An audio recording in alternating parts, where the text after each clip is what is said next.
Hello mga ka-alpha! Welcome back to my YouTube channel. So for today's video, we will learn how to survive a flood and what things we should bring. Let's go mga ka-alpha!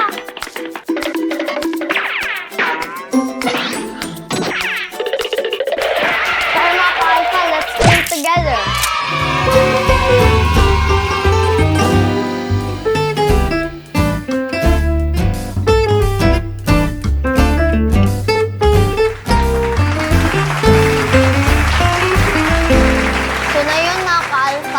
Gagawa na tayo ng go bag para handa tayo ng flooding.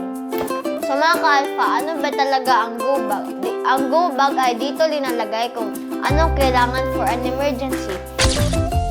So mga ka-alpha, ang una natin ay ang flashlight para pag madilim, kita pa rin. Ops, ops, ops. Hindi ito lightsaber, pero pwede tayo mag-pretend.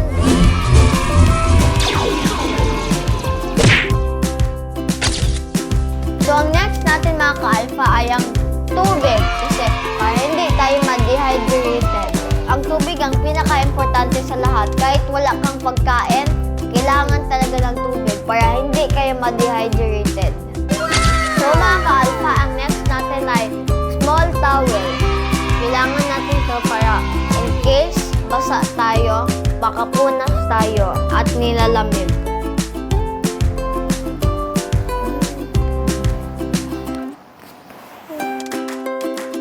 Ang next natin ay ang mga damit kasi kailangan natin ng damit para pag basa yung inyong damit sinusuot nyo, pwede kayo magpalit ng damit.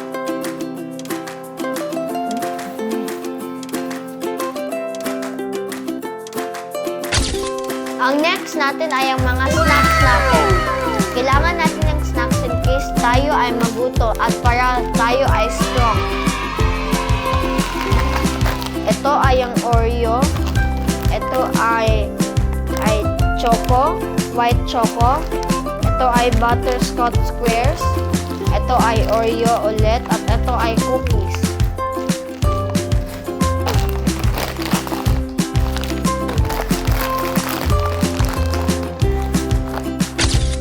At next, kailangan nyo natin ng cellphone para makatawag tayo in case ng emergency. At kailangan nyo natin ng power bank in case malubat ang cellphone natin.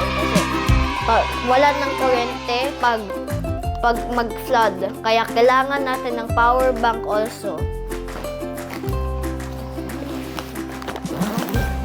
So mga ka-alpha, tapos na natin go bag.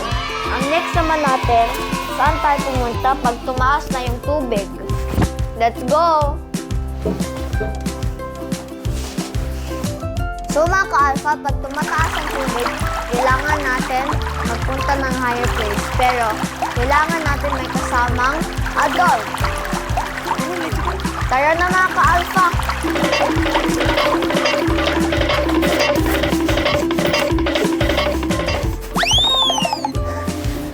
Mga ka-alpha, andito na kami sa mataas. So mga ka-alpha, nakakatakot ang baha, di ba? Pero of the power of hug, kalmado na tayo. Kalma na tayo. So mga ka-alpha, pagkatapos ng baha, pwede tayo maglinis ng simple at magtulong sa bahay natin like wipe cleaner lang.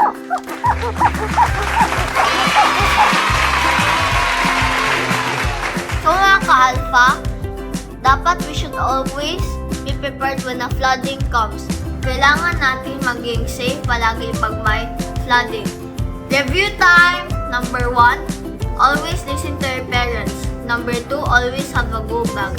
Number 3, always go to higher places. Number 4, always be calm and help others. So mga guys, being prepared is strong.